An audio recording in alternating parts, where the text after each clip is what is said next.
Hey everyone, it's Jessica and I'm back today on the Possum Stamps YouTube channel with a case card, or clean and simple card if you didn't know what a case card stands for. I'm using Ruff Life again along with the Just Sentiments Basics 1 stamp set. I also pulled out this fun mod circle stencil from my stash that I'll be using for the background. First, I'm going to stamp the large image using Copic friendly ink. The cardstock I'm stamping on is 3 1/4 by 5 inches, and this is Nina Solar White 80-pound cardstock. As you can see, I'm placing this stamp in the bottom right-hand corner. I won't be stamping the full image this time, even though it's really cute. With case cards, sometimes a large stamp set like this one can take up a lot of area, and I like to have a lot of white area with my case cards. So by off-centering the stamp and stamping only a partial image, I can use this stamp set in a variety of ways and just make it even more versatile.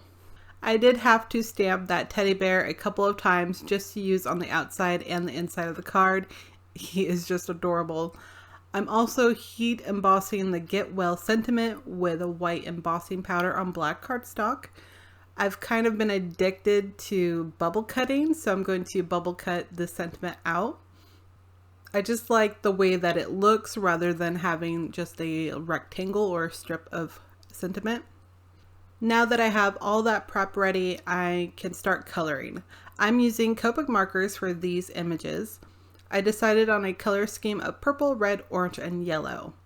Since this is a Get Well card, I was looking for a nice color combination. I have a tendency to Google for color inspiration, and apparently Get Well cards are mostly yellow and bright bold colors so that the recipient feels happy, which is totally opposite of what I was thinking for this one. But since fall is upon us soon, I thought that these colors would work perfectly. With Get Well cards, I tend to go more towards blues and greens, like pastel colors, so this was kind of a fun little way to change up a Get Well card. I have a color chart again if you would like to take a screenshot real quick. These are always posted on my blog with the coordinating blog post if you want to check out any further information. I love how this doggo still has a mound of pillow and blankets to lay on, even though you aren't using the full image and coloring all those pillows. It's such a fun and versatile stamp set. I think the spot on the pup's back is supposed to be a spot of fur, but I seem to always color it like he has a bit of blanket over him. I used some gray again to color the dog and the teddy bear. I'm going to speed up the coloring just a little bit. Not as much as I normally do because there isn't a whole lot of coloring, but I think it's fun to kind of see the coloring process, so I'm going to have some music playing in the background too.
and I just can't help myself. I love using grays in a lot of my coloring.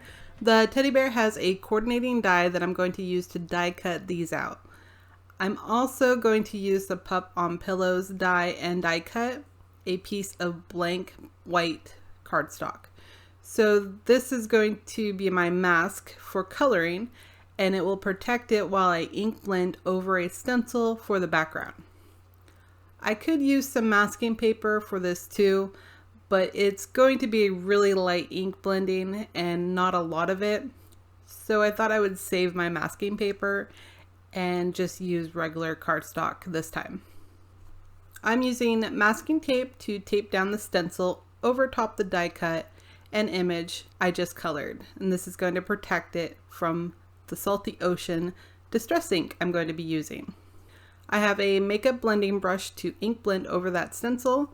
This blue is really going to contrast well with the Copic colors I used.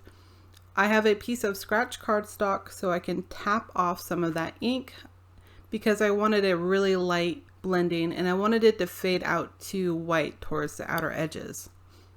I am working very slowly, but this video is sped up a little bit, but I do build up the ink over time. I love revealing the stencil ink blending. It's like heat embossing. It's one of those crafting, card making magical moments. And I think that blue really does make all those really warm colors just stand out a bit more. This panel still has a lot of white space, which is perfect for a case card. I'm going to add a piece of dimensional foam to the back and pop this up off of a Neenah Solar White 110-pound card base. This card base is top fold and is 4 1/4 by 5 1/2. I love how quickly this card came together.